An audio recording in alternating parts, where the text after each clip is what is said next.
Name's Master Sergeant Logan Creed. Well, formerly Master Sergeant. Now I'm just the guy people call when they want a problem removed without paperwork. A hitman with military manners. Yes sir, no sir. Double tap. Good night. Before I quit the army, I wasn't just Special Forces. I was the guy they called when Special Forces said, "Hell no, let's not." Hand to hand? I could choke out a grizzly with the right angle. Weapons? Put a gun in my hand and it becomes a musical instrument. I'm not bragging. I'm just explaining why I still can't process what happened that night in Dead Mesa, Arizona. We were sent out because satellites picked up mechanical noise underground. Rhythmic. Precise. Like a factory assembly line buried under the desert. Command thought it might be some cartel bunker or rogue tech lab. I knew it wasn't. Nothing human keeps a beat that perfect. We trekked in at sunset. Miles of dead land. No birds, no insects. No sound except the crunch of our boots. Then we found the entrance. A collapsed shaft leading down into an old mine. Weird thing was, the collapse looked fresh. Like something big forced its way up. Inside, the air felt wrong. Metallic, oily, like a machine had been breathing in the dark for years. We walked deeper, lamps on, weapons ready. Then we heard it. Heavy footsteps. Slow. Calculated. Metal on rock. Whatever it wasn't rushing. It was just letting us know it was there. My sarcasm kicked in. Great. Robo-Sasquatch. Exactly what I trained for. But the others were tense. Even the tough ones. The footsteps stopped. Then, a beam of white-blue light cut through the tunnels like a scanning laser. It swept across the walls, the ground, then paused on us. And the creature stepped out. 8 feet tall, covered in black exoskeletal plates that shifted like they were alive. No eyes, just a visor that glowed faint red. Strange tubes on its back humming like a reactor. A weapon in one arm that looked grown, not built. It wasn't fast. It didn't need to be. It moved with the confidence of something that had never lost. My team opened fire. Rifles, shotguns, grenades, the works. The bullets sparked off its armor like hail on a tank. Then the creature fired its weapon. A thin arc of white energy carved through the air, silent, clean. And my team dropped. Not screaming, not bleeding. Just gone. Like the beam erased the idea of them. I charged it. I don't know why. Because I'm an idiot? Because I was angry? Or because somewhere deep down I thought I actually had a shot? I closed the distance, ducked under another beam, slammed my fist into its neck plating, and drove a combat knife into a joint gap. And the alien stumbled, just for a second. But that second told me everything. It wasn't invincible. Not completely. It backhanded me with a metal arm, and I swear I heard every bone in my chest complain at once.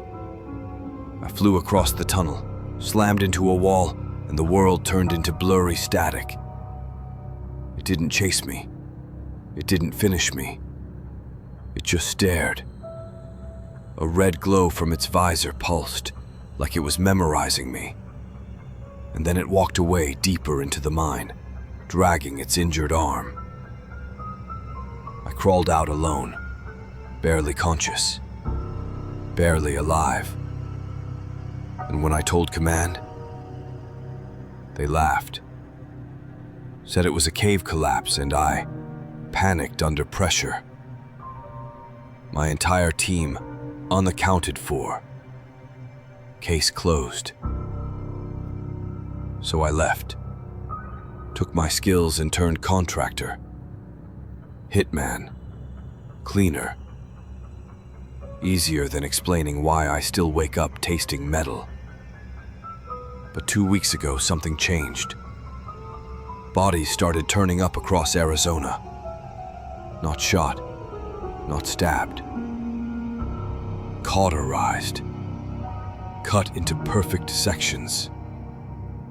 Like high-precision machinery dissected them. Locals whisper about bright lights in the canyons. Strange footprints.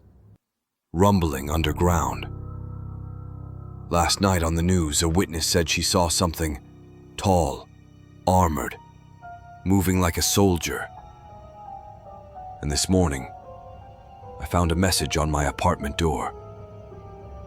"We need you back, Creed. You've heard it before."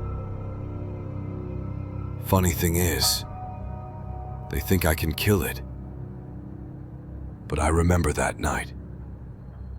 I remember how small I felt, how strong it was, how close I came to dying. Revenge? Part of me wants it. But the smarter part, it knows damn well that if I go hunting that thing, I might not come back. And if it's hunting me instead, then maybe I never actually left Dead Mesa.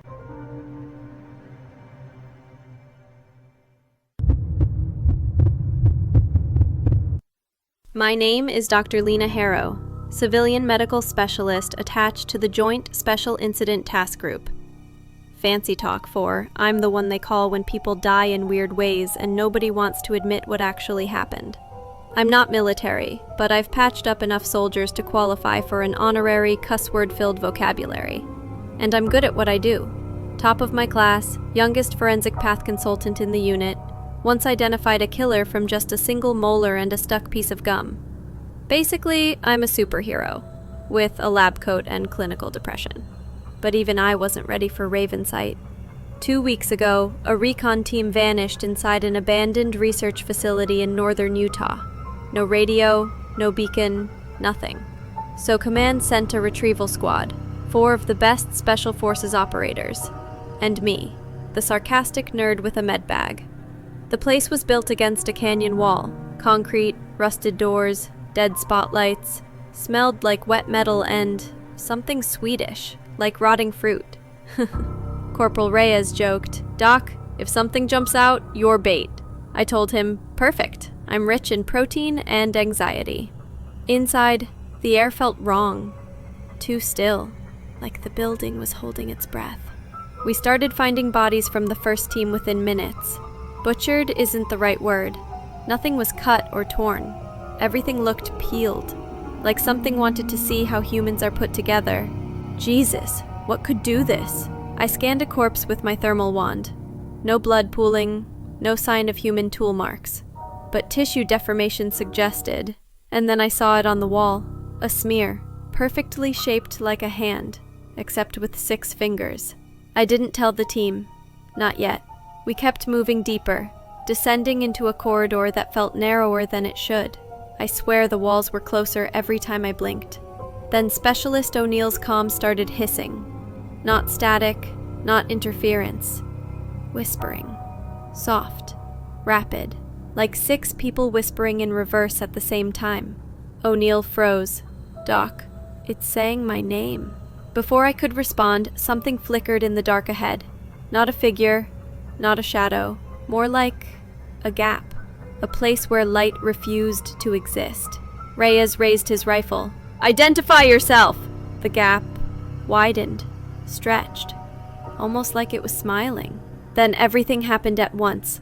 A sound like bones grinding, a blur of white and black, a shape that bent in ways the spine shouldn't. And O'Neill was suddenly gone. Lifted, slammed against the ceiling, and dragged screaming into the vents. Reyes opened fire. Muzzle flashes lit the halls, but the thing moved faster than the light itself. I saw it for a fraction of a second. A long, emaciated shape, limbs jointed wrong, ribs like open fingers, and a face with no mouth. Just a trembling slit where breathing should be. And it wasn't running. It was studying us. Reyes shouted for me to get behind him. Then he jerked backward mid-sentence, throat opening in a clean, deep line. No blade, just opened. He fell, choking, eyes wide. Sergeant Hale grabbed me and yelled, "Run!" We sprinted down the corridor, hearing the whispering swell like a storm behind us, the voices layering, multiplying, climbing into a pitch that felt like needles in my skull. We made it to the exit hatch, or Hale did, because something snatched him backward with enough force to crack the concrete. I saw his fingernails scrape off against the ground as he was pulled into the dark. And then, silence. Just me, my heartbeat, and that lightless gap slowly reappearing behind the far wall, as if it was thinking about whether to finish the job. I ran.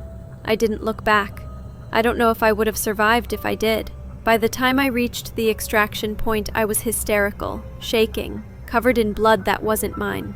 Command interrogated me for 6 hours. They told me I was emotionally compromised, that I misinterpreted animal predation, that I imagined the whispering, the movement, the shape. They stamped the report, psychogenic episode due to stress. They don't believe me. No one does. But something followed me back. 2 nights after returning home, I heard whispering inside my bedroom wall. Same cadence, same backwards layered voices. I told myself it was stress, exhaustion. But last night, while brushing my teeth, I looked in the mirror and saw something behind me. Not a reflection, a gap, a shape with a trembling slit of a face, standing in the corner where the lights don't reach. I spun around. Nothing there. But the mirror, it still showed it, standing right behind me. I closed my eyes for 1 second, and in the darkness behind my eyelids something whispered, "Still peeling." I dropped to the floor shaking. I don't know if I'm awake right now. I don't know if I slept. Everything feels too quiet, too still, like my reality is holding its breath. All I know is I was the only survivor, and I think the thing that killed them brought something back with me, something that doesn't understand the difference between inside and outside anymore.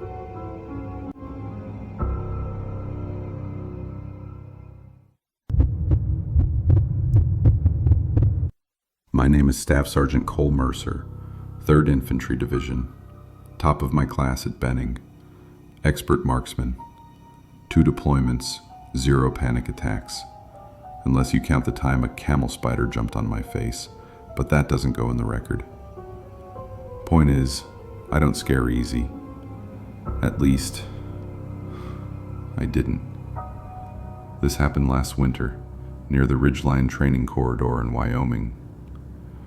We were running a night recon exercise. Simple map check, terrain sweep, thermal imaging. Nothing heroic, nothing cinematic. Just cold wind, tired joints, and me wishing I'd brought hotter coffee. The place is huge, by the way. Miles of empty land, low hills, old bunkers from the 60s rotting into the dirt. The kind of quiet that makes you hear your own pulse. I had Private Lincoln with me. New kid, overeager, talked too much. He kept asking if wolves ever came down from the ridge. No, I told him. Wolves have self-respect. We were halfway through the route when the motion sensor on my vest pinged. 1 sharp beep, single contact, range 40 meters, closing slow. Lincoln whispered, "Coyote?" Maybe, but coyotes don't move like that. Thermal showed nothing. No heat signature at all, just movement, like something cold, or something that shouldn't exist. Still, I kept calm. I mean, I've dealt with insurgents, with night raids, with crap that would make most civilians faint, so I stepped forward, rifle up, scanning the brush. Then I heard it. Not footsteps, not breathing, just a hollow clicking, like bones tapping together, but too rhythmic, almost like it was mimicking something human. Lincoln froze. "Sergeant?" Before I could answer, something slid into view on the edge of the moonlight. Tall, slender, white gray skin stretched tight like wet paper.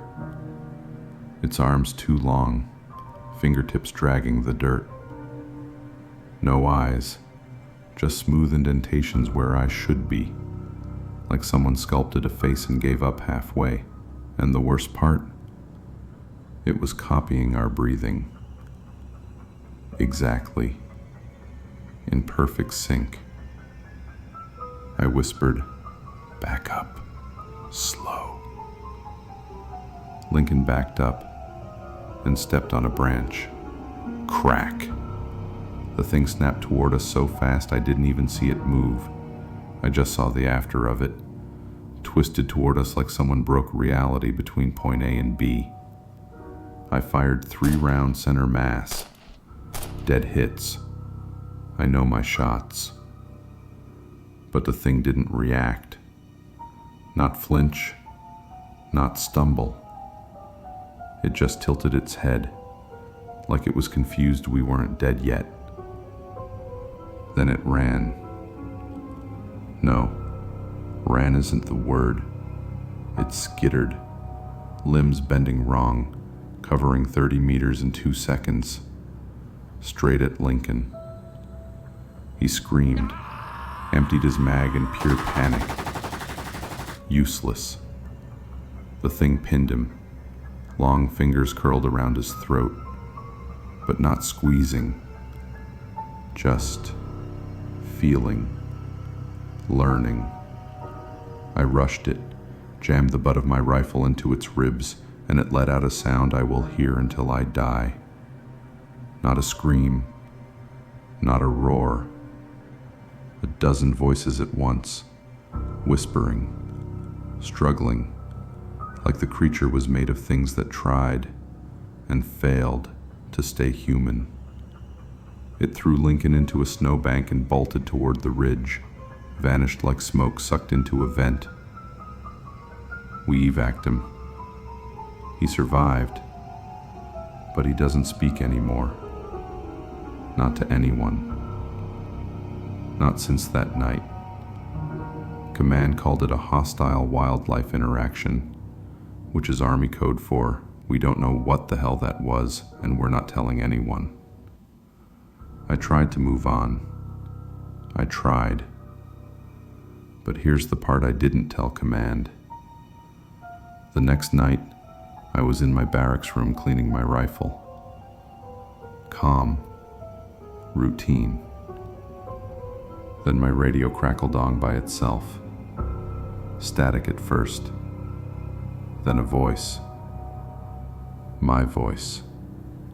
"I saw you." I froze. The radio clicked again. Same voice, same tone, same cadence. Just slightly off. Like someone imitating me from memory. Then, 3 slow taps on my door. Not knocks. Taps. The same hollow clicking from the ridge. I aimed at the door, held my breath, waited. The handle twitched. Just once. Not enough to open it, just enough to let me know it could. Then silence. Morning came. Door was untouched. No footprints. But on my radio headset, there was something smeared across the mic. A thin, pale streak, like skin that wasn't quite human. I put in for transfer the next day. Haven't gone near Wyoming since. But sometimes, late at night, when everything's quiet, I hear my own voice whispering from places it shouldn't. and every time it says the same thing. Still learning.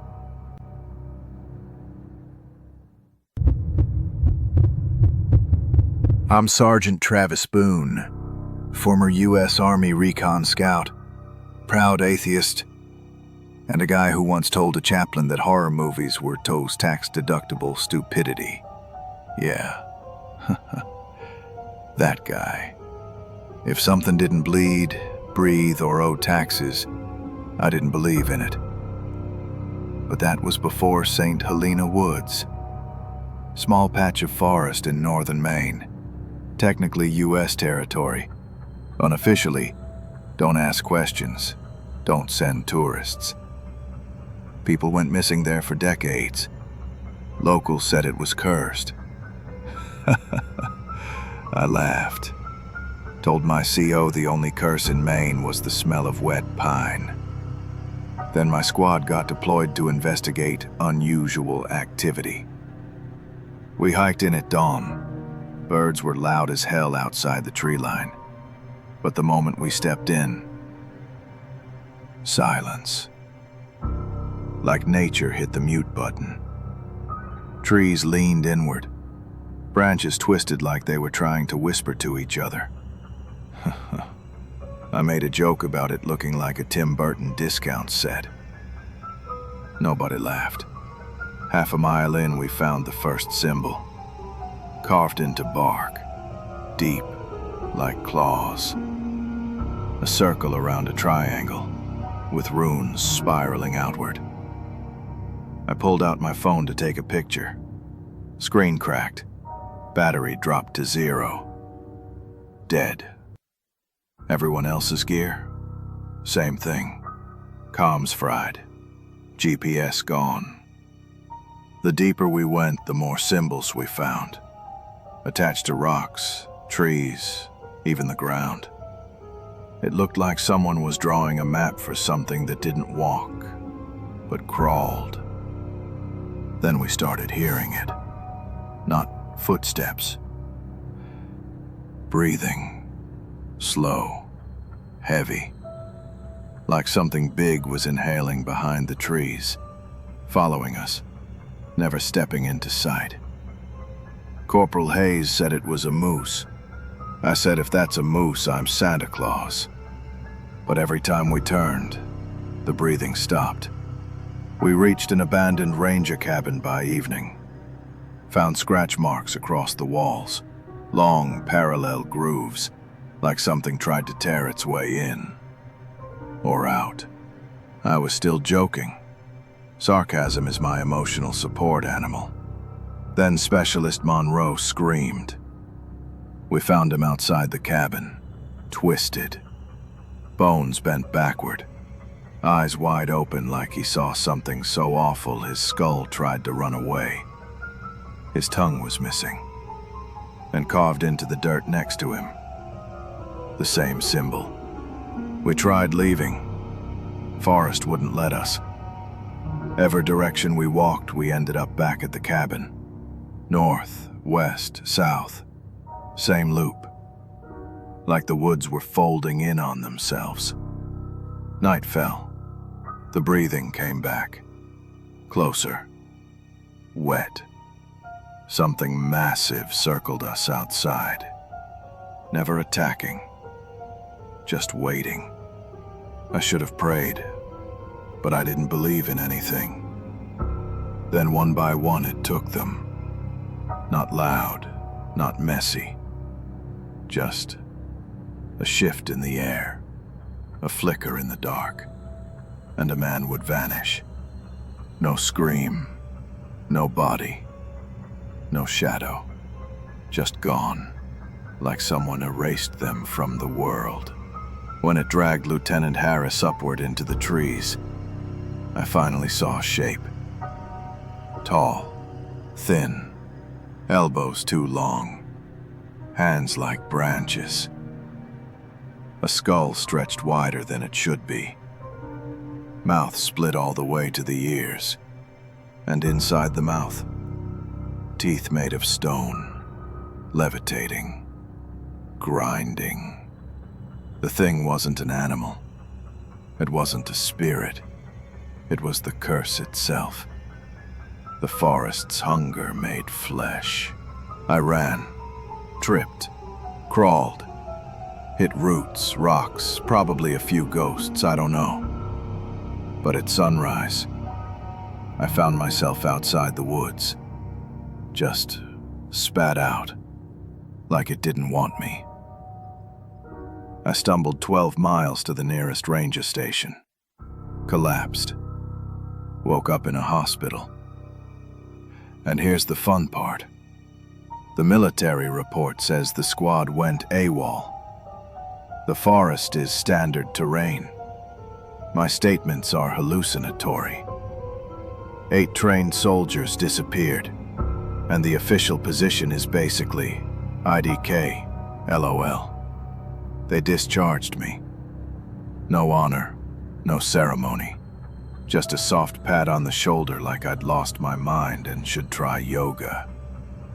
People who used to trust my word now avoid me. Nobody believes me, except the woods. Last night I heard that breathing again. Outside my house, under my bedroom window. Slow, deep, patient. And this morning, someone carved a symbol into my front porch. Same one. Circle, triangle, runes. I don't believe in demons. Not officially. But whatever came out of St. Helena Woods, it knows my name now. And disbelief won't save me anymore.